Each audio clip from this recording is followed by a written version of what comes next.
Welcome to A Celtic State of Mind. I'm Paul John Dykes, and today I'm joined once again by Jim Simonetti. Welcome back, Jim. How are you? I'm very well. Hey, thanks, Paul. How about yourself? I'm delighted to be here. There's plenty to discuss, as always. We had a very popular show yesterday. Loads of great comments coming in. We'll revisit that at a future date. But today we're going to be asking the question around the decision of the Scottish Government not to allow Celtic fans back into the stadium in limited numbers this weekend. Are supporters being treated with contempt? It's an ongoing question that I think would have been asked pre-COVID, but we'll bring it right up to date and you can share your views. Please join us on YouTube, Twitter and Facebook. Let us know what you think. There is also some chat around potential transfers. There was a story broke just yesterday about Aaron Hickey. Jim, it's a story you've been following very closely. You have some information in relation to the offer that was made. Yep.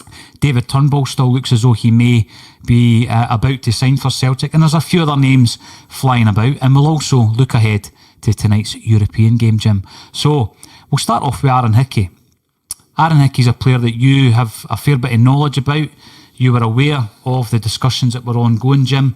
It has been confirmed via a good source, Stephen McGowan, that he's on his way to Bologna. What do you make of that? That'd be correct, aye.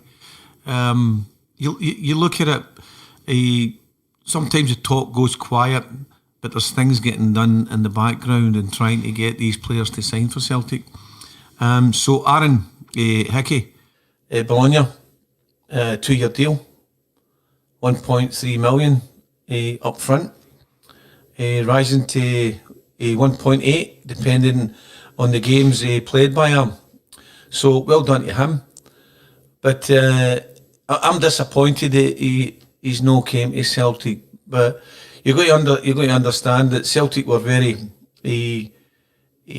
professional and very truthful in their talks with Aaron, and they offered him a handsome package as well. So Neil Lennon and everybody at Celtic done what they could.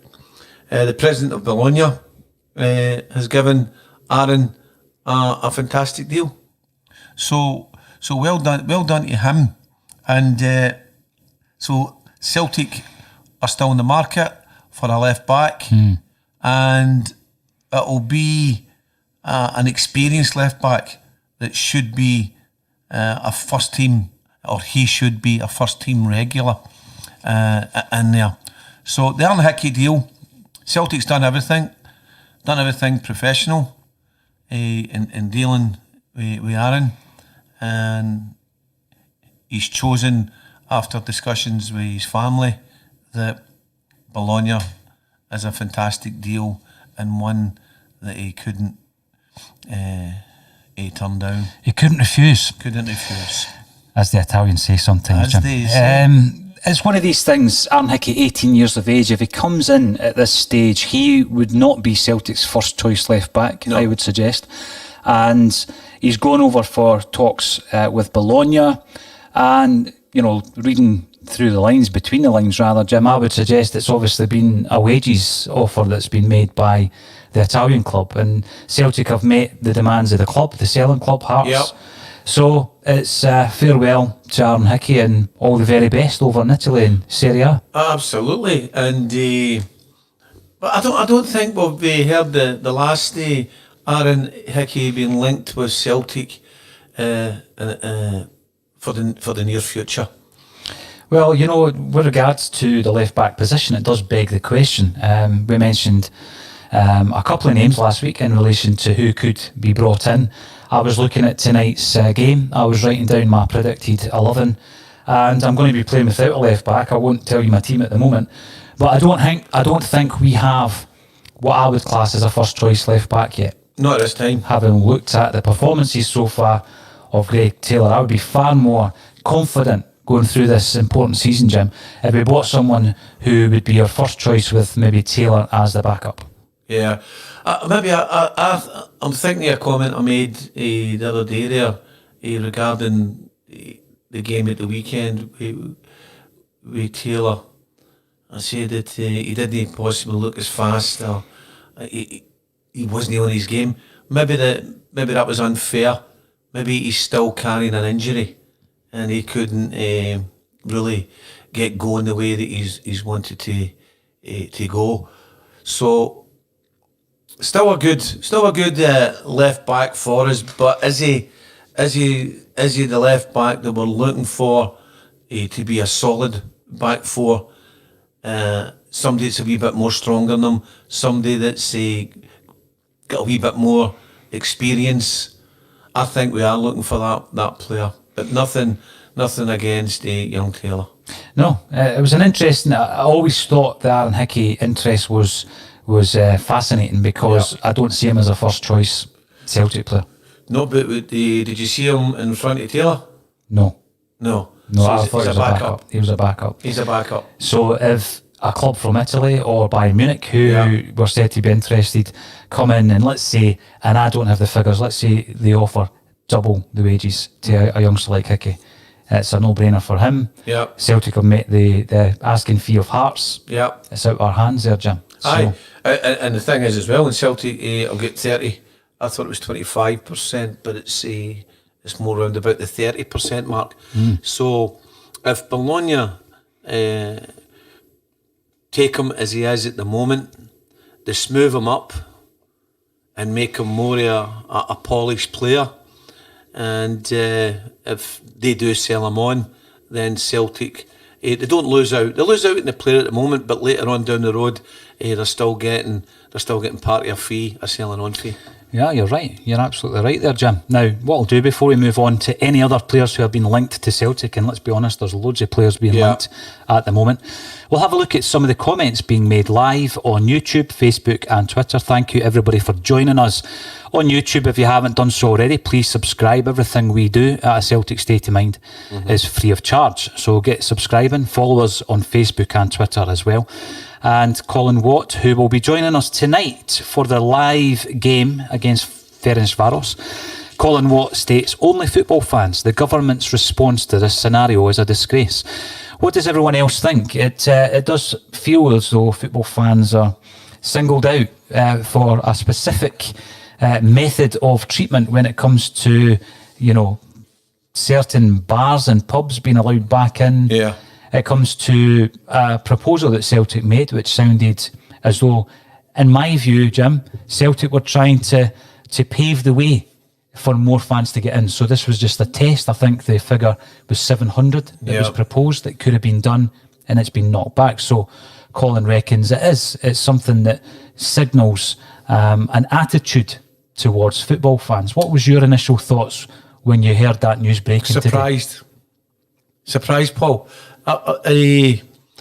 Surprised that the government has said that no fans.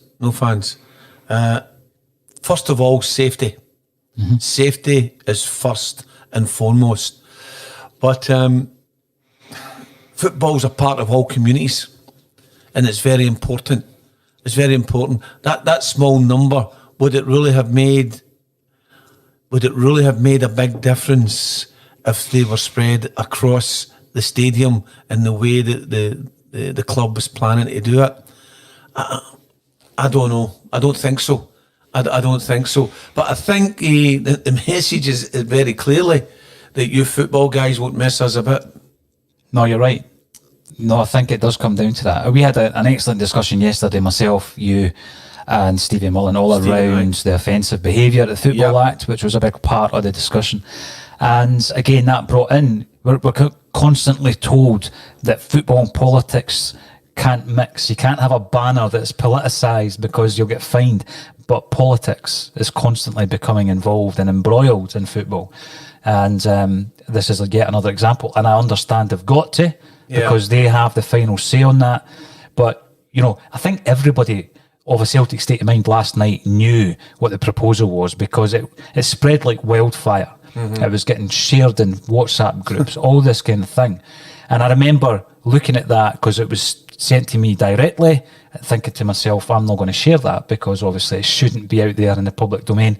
But it did. It spread far and wide. Whether or not that had any bearing in the decision, I'm pretty sure it didn't. But I'm very disappointed because I think that steps have to be made. You already mentioned there in relation to the economic hit that cities and towns all over Scotland are taking at the moment. Yeah. There was a brilliant report last year that was done on Ayr United, and it showed you the economic impact to the local community financially, and even for a club, and may I call them provincial as Ayr United are, we're talking millions. There's a loss in millions in all of these communities when football teams are not playing at home. Celtic are trying to pave the way. I reckon Celtic are in Scotland the forerunners in doing so. They're the leaders, They're the leaders in doing so. And it's just been knocked on the head. When will they look at this with a different set of goggles on? When will the government actually look at this and take it seriously? I don't think that's just a decision that's been taken lightly in the last 24 hours or before. I think they've thought about this long before now, and they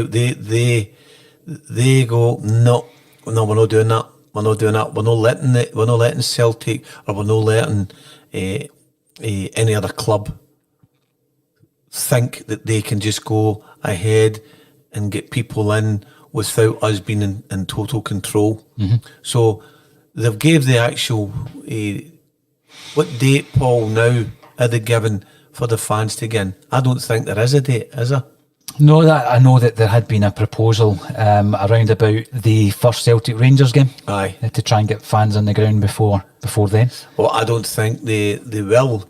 I don't think they will.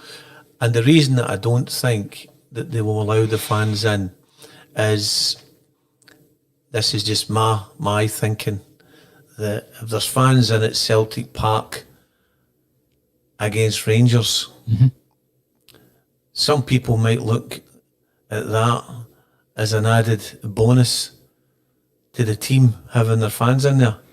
So I don't think any fans will be allowed in for that game, or maybe even long before it. So I think we discussed as well with Stephen the other day there as well, that possibly maybe November, December, they'll start looking at a small fraction of fans getting back into grounds. But you look at, you're talking about even the provincial clubs. See now, I don't think there is a provincial club. Every club's important now. Every club is like in an equal standing. They're all looking for survival. Every club's looking for survival in the lower leagues. And it's important that they all survive. And the only way they can survive is to let people to come into the grounds and to spend money with the shopkeepers all round about. So it's very, very important that we also look at the economy getting into the communities with a safe environment. That's got to be the priority, Jim. Yeah. Without a doubt. Colin has made a few points. Let's work our way through that. And a lot of comments are coming in relation to Aaron Hickey. Yeah. Who has been elevated to a level of importance in this transfer window that hitherto that had not been known for that player, because he's very inexperienced. 18-year-old youth player. He'd be second string to Greg Taylor. But obviously, he must have something when you look at some of the clubs that were interested in him, Jim, and where he's going to end up. Colin Watt reports saying the government just refused to meet with the SFA this morning. Complete farce of a situation. Keep the comments coming in via Facebook, Twitter and YouTube. Colin goes on to say, can almost guarantee that the September 14th date will be asterisked with except football. So we're trying to get the games up and running again, but it's unlikely that football stadiums will be part of that. Absolutely. But back to the Aaron Hickey talk. We spoke and we sang young Aaron's praises here. We'd have liked him to have been a part of the Celtic setup. His experience, where he's got 22 games, or 29 games, under his belt with Hearts, that's a lot of experience for an 18-year-old. What other players at Celtic, around about 17, 18, have they got 29, 30 games? I'm actually thinking here, Paul. If you go back a few years, a young lad named Jordan Allen, 14 years of age, the youngest player ever to play in the Scottish professional game. After a half a game at Airdrie, literally, he was he sold on to Wolves. Do you remember that story? I do. Yeah, I remember Jordan Allen. £300,000. Stayed down there for 3 years, and then he actually came back up to Airdrie, and I think then he went to Cowdenbeath. So there's these players that are all there to be looked at, and it's how you bring them in and how you cultivate their training methods and their way of thinking, and to make them a better player. So Aaron Hickey has been on our radar for quite some time, and with the discussions with him about him, you look at him, he's away to Bologna with a fantastic deal, a lot more than at Celtic he could have matched. In wages, absolutely. In wages, yeah. It's interesting that you bring up Jordan Allen. I'm aware of Jordan. I remember him making his debut, 14 years of age. 14 years of age. And in actual fact, I think it was the youngest player to play a senior game in British football at the time. Correct. I don't think that's been beaten. I mean, 14. That's a kid playing for Airdrie. And I actually would suggest, Jim, that when you look at someone like Jordan Allen, for example, Wolves came in. Yeah. Airdrie were maybe paid a development fee of between 150 to 300 grand. So that level of Scottish team, should they not be looking at getting maybe linked in with an academy such as yourself, Jimmy Johnson Academy, and being fed players, maybe half a dozen players every single year, 16 years of age, they're part of the first team squad. If one or two of them show up to be decent prospects, you may be looking at development fees quite regularly. Should they not be looking at that way of turning players around for profit? Because, I mean, 300 grand for a teenager, or in Aaron Hickey's case, potentially £1.8 million for a teenager. Yeah.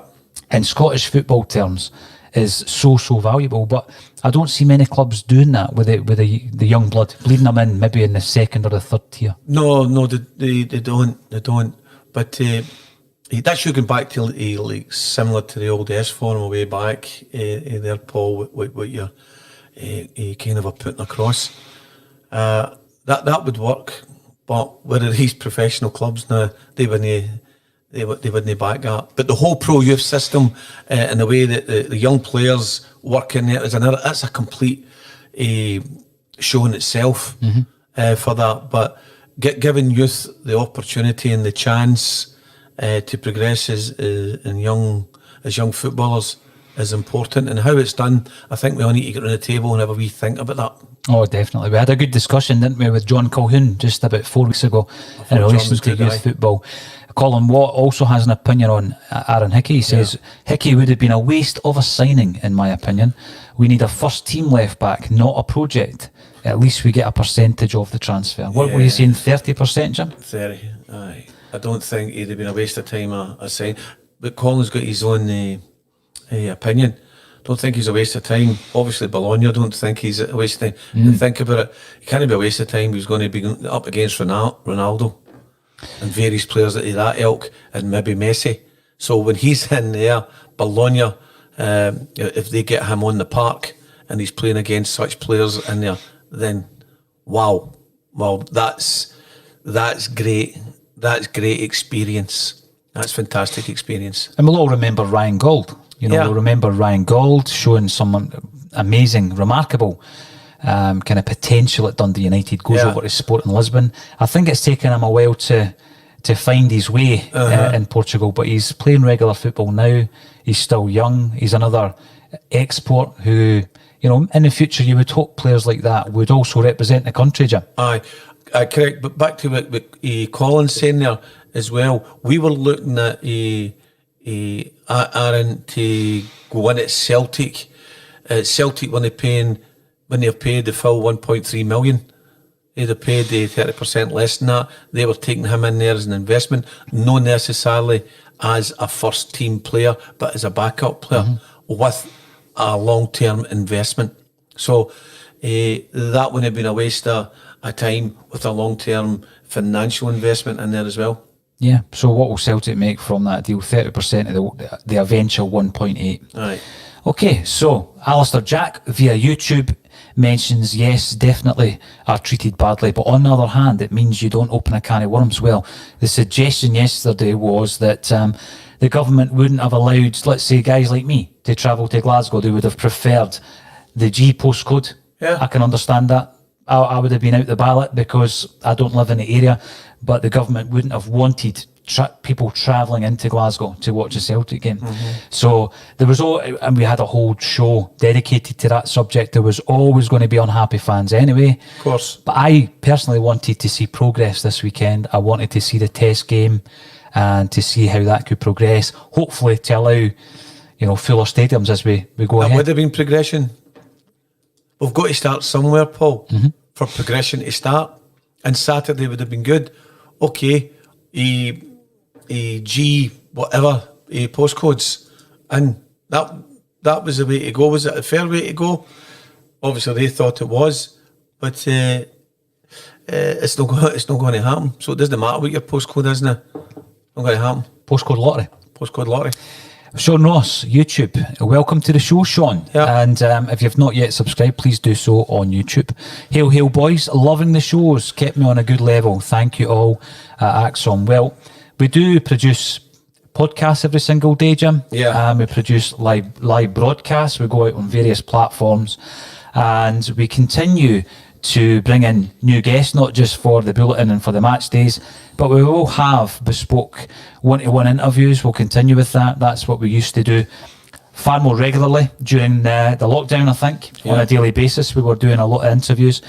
We do prefer the more bulletins in terms of the daily output, but we do have a lot of other interesting figures lined up to do one-to-one interviews, Jim. So a Celtic State of Mind is developing and growing by the day. It is, and the figures, when we seen them yesterday and sitting over that side watching the amount of messages coming in, as we said, I think it was up by over 800 yesterday. Yesterday was an interesting topic, but it seems to be that the listeners and the viewers are enjoying this daily bulletin and going out and talking about Celtic topics, and it seems successful, and long may it continue. As long as they want to, I'm quite sure, Paul, you'll give them more and more content as you go. I know. Talking about Celtic, what else is there really? It's fantastic. It's brilliant. Now, Daniel McGregor makes a good point. With crowds apparently allowed at the rugby, I think it's football fans in general being treated with contempt. The stigma and image around football fans needs to be corrected. I agree with that. I think we've touched on things like alcohol sales at the football, and it was none more evident than when Celtic were playing at Murrayfield. Remember when, obviously, for the first couple of European games under Ronnie Dyla, Celtic were playing at Murrayfield. You couldn't buy a beer. If the Scottish national team were playing instead, you could buy a beer. I could go to the rugby game, I could go to the football game, but I'm treated differently. And I think that's something that needs to be addressed. I think it should be addressed. Personally, I don't drink, but not to say that that should be a yardstick for everybody out there that does drink. It's important that everybody's treated equally. If it's good enough for one sport at a stadium, what's the difference for football? Yes, absolutely. We've come a long way. We've come a long way since the 70s, the 80s, the 90s, when people were carrying either carry-outs into the grounds and whatever. They could have it could be well controlled now. It could be well controlled and looked after. And if they all step out of line, then you stop them from drinking. Well, you made a great point there, because back in 1980, Scottish Cup final, we scored the winner through George McCluskey sticking his leg out. Danny McGrain took a shot. And there's a riot, and it spills off onto the fields to play. I was at the game. Now, we saw a riot fairly recently, again at Hampden, between Rangers and Hibs. Aye. Now, there was no alcohol being sold in the ground when it was Rangers against Hibs 40 years or so later. Yeah, there probably was a culture of taking the carryouts into the game. There's some brilliant pictures of the skips, fully drink containers empty on a Monday at Celtic Park. It was the done thing at the time. But we're now looking, it's 2020. You can go down to St James's Park. You could drive down to Newcastle, go to a game, get a pint at half time. It's going to be a different way of serving alcohol, Jim. It's not like people are going to be taking in bottles of cheap wine and a carry-out. There's drink available. How much can you really drink at half time, 15 minutes or half an hour before a game? Or would they prefer it that people converge in wasteland prior to a game at 12:30, drink themselves legless and then go into the ground even more drunk than they probably would have been if they were allowed to buy a beer in the ground? It's crazy. I was in, I was down at at Arsenal, down at the Emirates, around about end of February, beginning of March. I was down there, and you can get a drink. You see them going in to buy. There's absolutely no problem with these guys getting in, ordering at the bar, standing out at the bar, having a drink, and getting into the game. Now, I was watching that. Didn't see anything at all untoward where people were behaving in an unsociable way, and then they would go back in and get a pint or a drink with their kids. I.e., the kids would get a juice or a water, they're having a beer, and then back out again, then at full time, then away they go. There's nobody falling off walls or bouncing about the place. So, and that was in a standard area of the ground. I think maybe it's time to have a wee look at it for people to go, and if they want to be sociable and enjoy a drink at the game, then carry on. I have this feeling, again, and it's shared by a lot of the comments coming in here, Jim, that football fans are completely stigmatised by the 1980s element of hooliganism. And to this day, that exists. So we can't go back in a test event this weekend. We can't drink inside the stadium. They will introduce legislation to prevent us from singing specific songs. But elsewhere, if you're on a march, for example, you can sing a certain song, but you can't do it in a football ground, although the songs I'm talking about, I still hear the ones in the football grounds. Drinking. You can drink at a rugby game, you can't drink at a football game. So I think it's the guests that we have, Paul, the guests that we have at Celtic Park and hospitality, they can drink. Yeah. So what's the difference? I'm fortunate to be at hospitality. So are they creating a situation where if you're in the elite or if you're in the expensive seats, you can have a drink, but the guys in the cheap seats can't, and that's unfair. That's right. That's totally unfair. So I think it's time for that to be reviewed, but it's also time for the government to realise, I think, Jim, that football's more than just a game of 22 guys chasing the ball. The economic impact that has in a positive way to all these communities is huge. It's massive. You look at Celtic playing to a packed house every home game domestically, the Champions League, and the impact that has on so many businesses in the surrounding areas. But also, they need to also look at the fact that by preventing people from having a drink, they have created a culture of people binge drinking before they go into the game. Now, it doesn't matter what time you kick off it.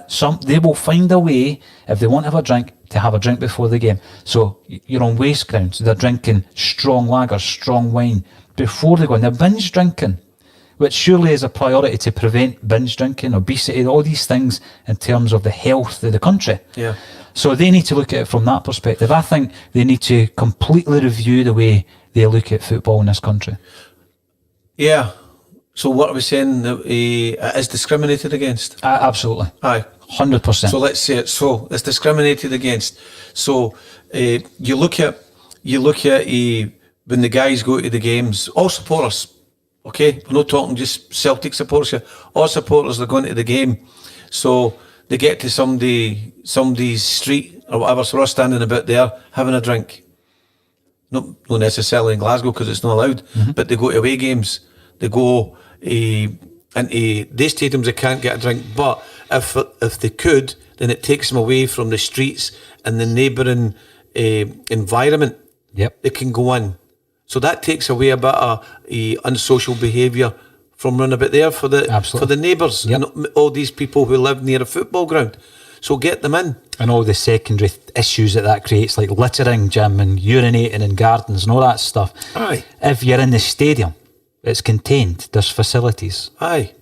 There will always be an element that will still want a drink outside and then get maybe more when they get in. But we've got to find a way around to looking at controlling that certain element. But I think nobody should be discriminated against. Absolutely nobody. And I hope you don't mind me bringing up the hospitality side there, that the working guy who goes along with maybe his son or his daughter, he should be entitled to be able to get a refreshment, whether it be a soft drink or an alcoholic drink, in a manner that's reasonable, as well as people who are sitting in hospitality. I totally agree with you there, Jim.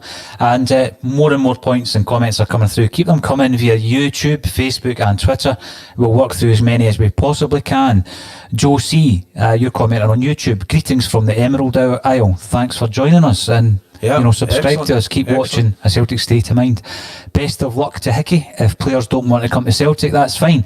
I'd rather see players coming in who want to play. Now, the point I would make, Jim, is there was some information we had access to the other day, but we weren't in a position to release that. But we can now because the story's broke. Aaron Hickey wanted to play for Celtic. 100%. He wanted to play for Celtic.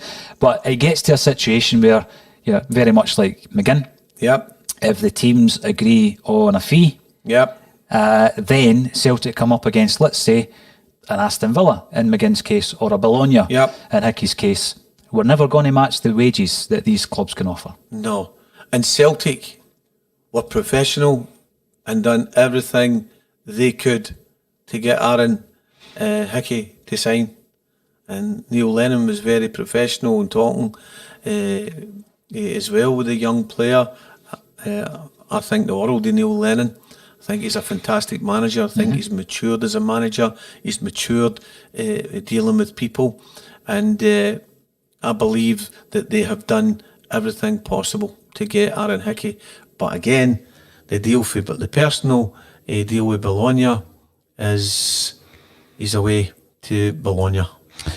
Gary Doonan, thanks again for joining us, Gary. Your comments are always worthwhile and always welcome. If Hickey was signed, I would support him fully, but I feel we could do better, especially within our academy. Is there any? I'm sure there are some golden nuggets just under the surface there, Jim. At the moment, nobody comes to mind. Nobody comes to mind at the moment. Well, the one guy that we were speaking about yesterday was Karamoko Dembele. Beginning of the season, every single time we looked at a predicted lineup, he was at least on the bench. Now we're of the view that if he doesn't want to play for the club, move on. Sell him. Move on. He doesn't want to be there, and he on you go. Go elsewhere. Go elsewhere, Karamoko. If you don't want to play for Celtic and work at your trade at Parkhead, then you've got to go. They get their heads turned. It's all about the dollar. Absolutely. Terry Monroe, 1967, welcome to the show. A long-time contributor to A Celtic State of Mind. Football clubs exemplary so far regarding COVID. Not so the Scottish Government. The First Minister is using football to score points. Wouldn't disagree with that. Well, I wouldn't disagree with it. Scoring points. Football, you see, football seems to be... if you're involved in football, you maybe not get a decision. You maybe not get a decision going your way to let fans back in, or you may not get a decision if you're looking for a facility. Yes. Because your name is connected with football or a particular footballer. That may be the case. And that's why you've got to go back with a positive attitude and say, why are you allowing it for rugby? Why are you allowing these different people to come into a stadium? And equally, why are you allowing that facility to go to another that's not connected with football? It may be connected with arts and crafts, but because you're related and connected to a footballer's name or football in general, you can't get that facility, or you failed in your application. So it's a bit, they kind of run hand in hand, Paul. They do. And I'm being careful what I'm saying here, but they run hand in hand, that football always seems to be deemed as, you know what, no, that's a problem. Yet football brings in so much to the economy. It brings so much happiness to so many people. It brings a togetherness to all different people when they go and watch the games, whether it be from a young age to professional status. It brings families together. It brings friends together. But we seem to be looked upon at times with disdain. No. Yep. Contempt. Yeah. You're right. You've got the social aspect, Jim. Yeah. When you go back to maybe a generation ago where it was working down a dockyard, working down a pit. Yeah. Looking forward to that game on a Saturday. The whole social element of that. You've got the well-being element of youth football, getting kids to play football, and the life skills that you learn if you're a young footballer from the age of 10 up to 21, teamwork, discipline, the social skills. It's incredible. And then the economic impact. So what is there not to like? Why is there such a disdain and contempt for football fans to this day? I don't think they can justify it. No, football and is looked down upon. Yes. No matter what, we can. I like Stevens. He saying yesterday, that's about 4 or 5 he's getting there, and we'll take a wee vote maybe later what one is his best one. But the birthday card thing, right, about players.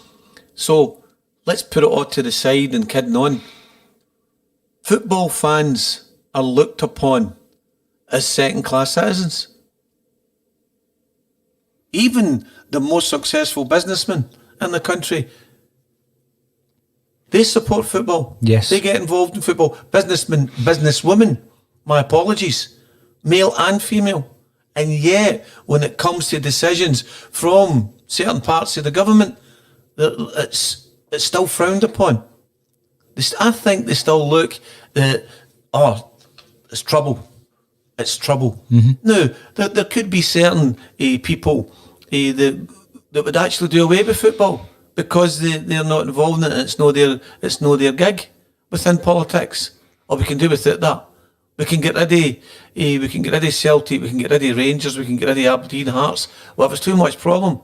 Now, some people might not agree with what I'm saying, but that's the way I feel, and that's what I want to say, that the government look down on us, and that decision not to start with the fans getting in at this particular time, I think is disgraceful. It is, and the comments coming through echo your views. Joe C commenting again on YouTube, just wondering about the government decision on fans. It feels like another rap on the Celtic knuckles, especially when rugby fans are allowed into Murrayfield. That doesn't make any sense. So what's the difference are we talking about? Because they think that rugby fans, again, no disrespect to any rugby fans, private schools, rugby being an upper class sport, that it's more proper to play.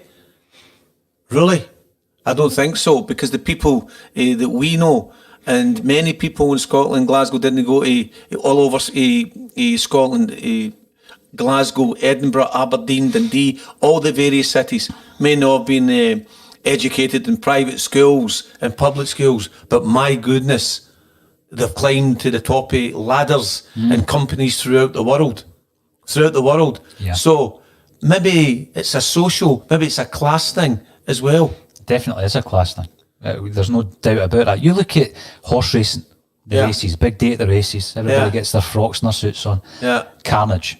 Absolute carnage with the drink. Of course it is. And you see, and other substances, I'm sure. But they are allowed to do that. They continually allow them to do that. You don't allow football fans to go into a stadium and have a pint of lager. Because we're riffraff. Yeah, that's how we're put myself in it. We're riffraff. Yep. Absolutely. And we don't drink. However, if you spend £500 on that ticket, then you can have a drink. That's the way it's viewed. Absolutely. Yeah. So that's a lot of the comments coming in. We'll work through as many as we possibly can.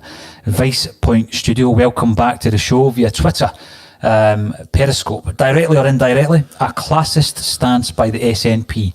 Add this to their portfolio of anti-football.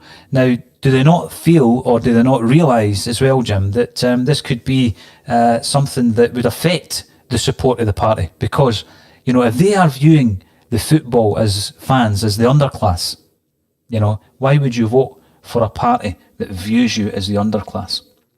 Who would vote for them? Well, it's up to whoever wants to vote for SNP can vote for the SNP or for Labour or whatever. I'll not mention any of the other parties' names, but they don't even come into the conversation, the ones that start with C.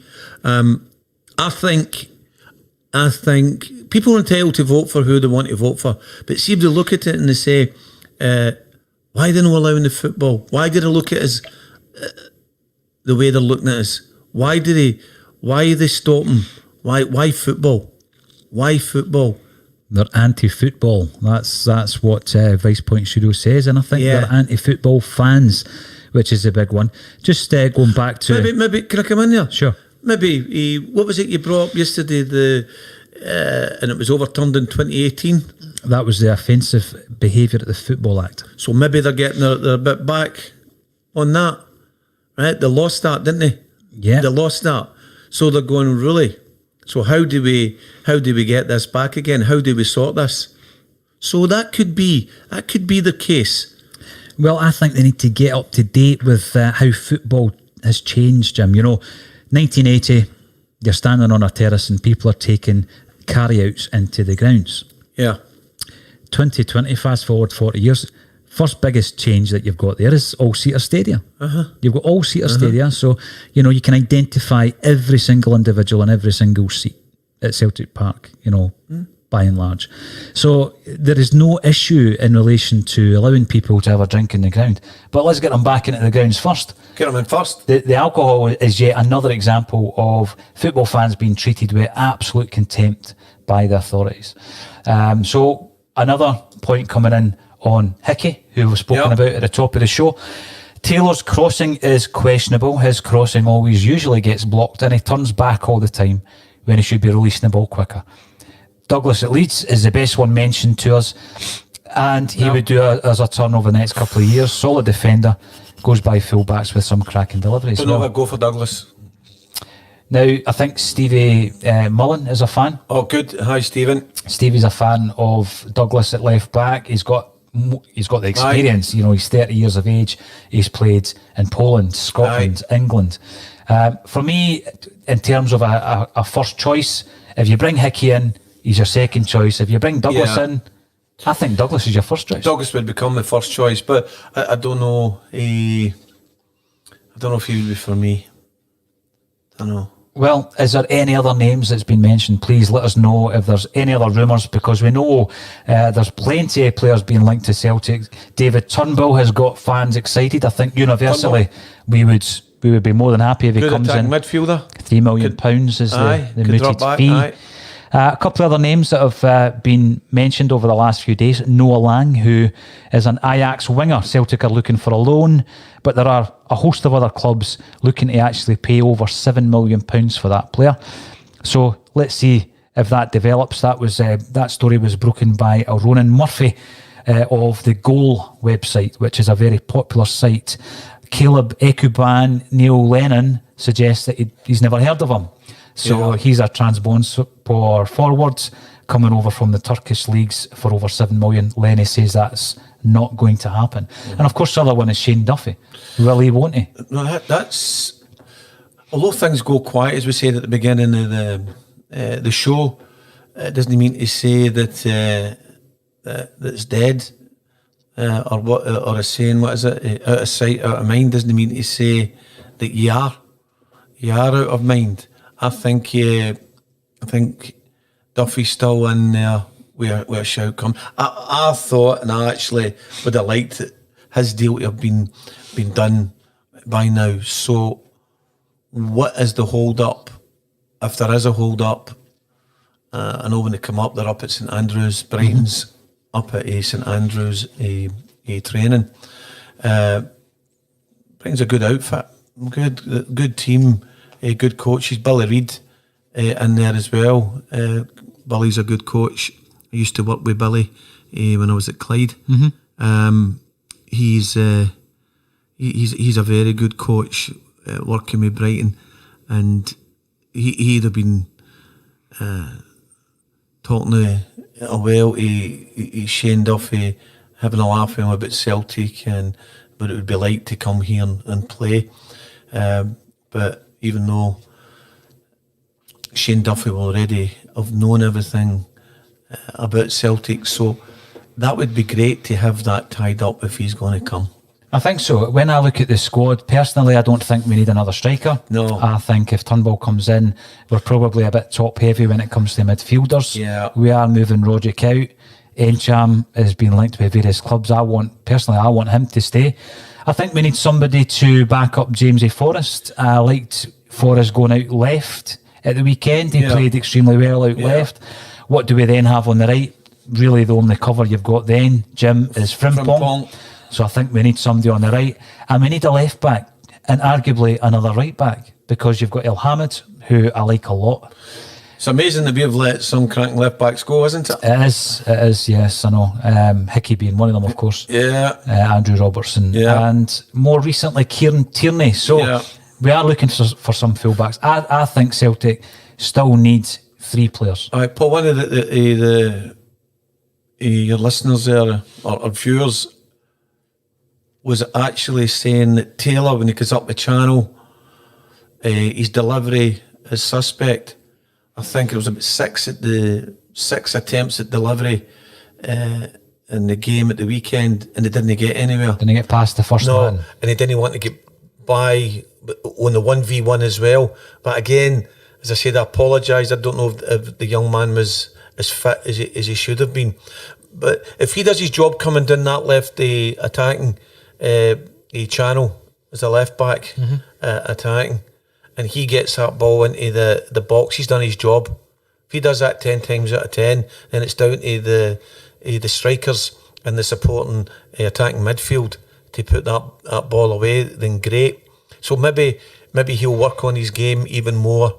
That the way Kieran Tierney worked in his game, and he could become a lot better than what he showed us at the weekend. But he did look a wee bit mediocre at the weekend. But let's say he's still carrying that injury. Possibly, in fairness, Jim. In fairness. To be fair to him. Colin Watt, thank you for also pointing out that David Turnbull was sitting out training for Motherwell's game against Glentoran. Looks like he's avoiding being cup-tied. Well, he's a player, again, I've heard no one coming in to say otherwise. I think he'd be a good signing for Celtic. He's one of Scotland's brightest prospects in Scottish football. I know that there's a few playing elsewhere, but Turnbull is one of the guys that if he comes in, I think universally it would be a popular move for Celtic. I think he would be accepted. Without a doubt. Now, going back to the point that Gary Doonan made, that had Celtic signed Hickey, I'd have been delighted with that. I just don't see him as a first choice. You know.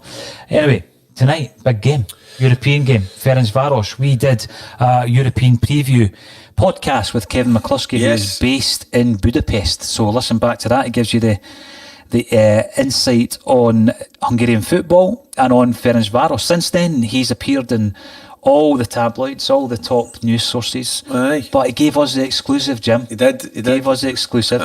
Let's have a look at how you would line up tonight, Jim.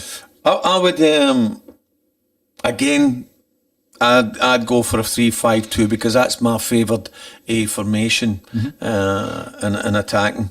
So I would only Barkas in goal. I would actually have Julian a right centre back. I would have El Hamid at centre back and Ayer at left centre back. Right. All right. I would have Forrest, Encham, Brown, McGregor and Christie wide left. Ayeti and Edward up front. So we've got the same team.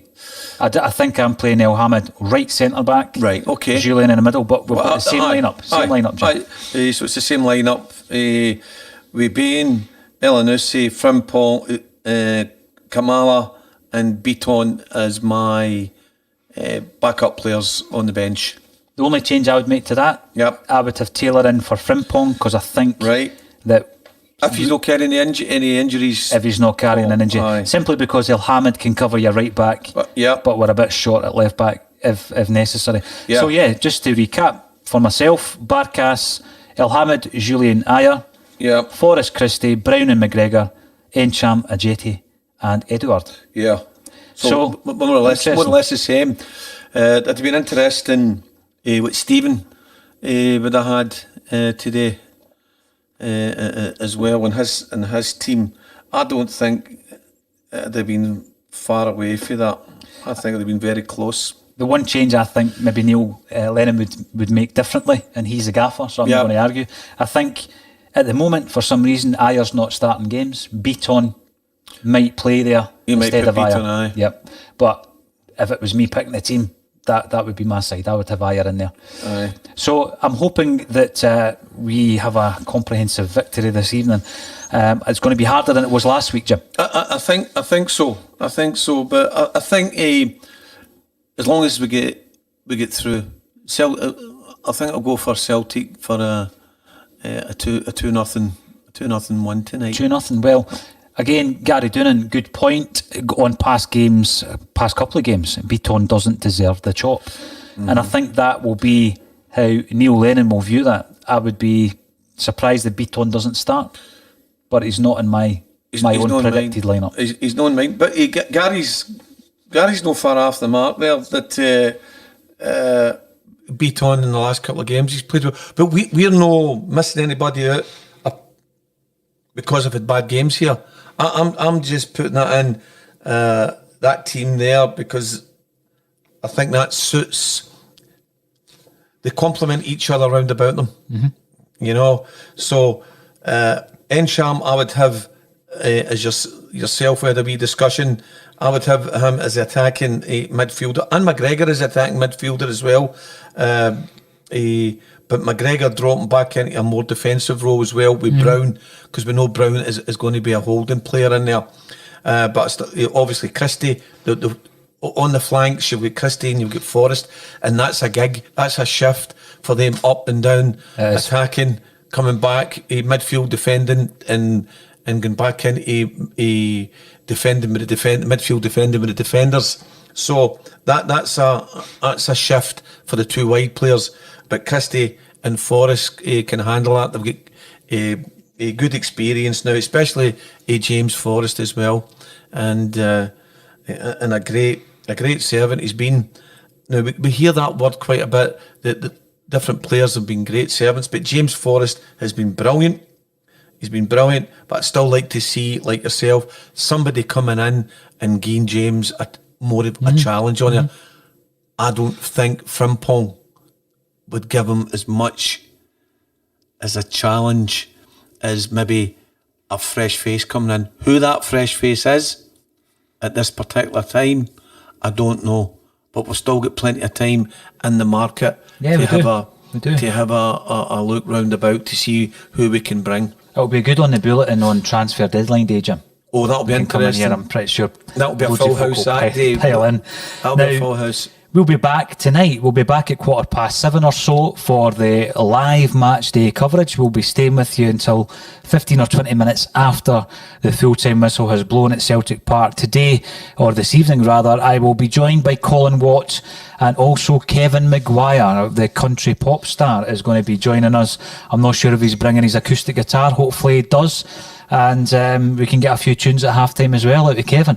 So please join us again tonight, and we'll cover all of these points and more this evening once the team lines have been released. Jim Simonetti, it's always a pleasure to have you as part of the Bulletin team. You're an integral part, and keep the comments coming in. Should football fans be allowed to get into the stadiums? Should they be allowed to drink alcohol whilst they're in there? It's a debate we need to have, Jim. Yeah. It's a debate we need to have. We spoke yesterday about the songs we can and can't sing, and it goes on and on. It's been an absolute pleasure. Please join us again for a Celtic State of Mind.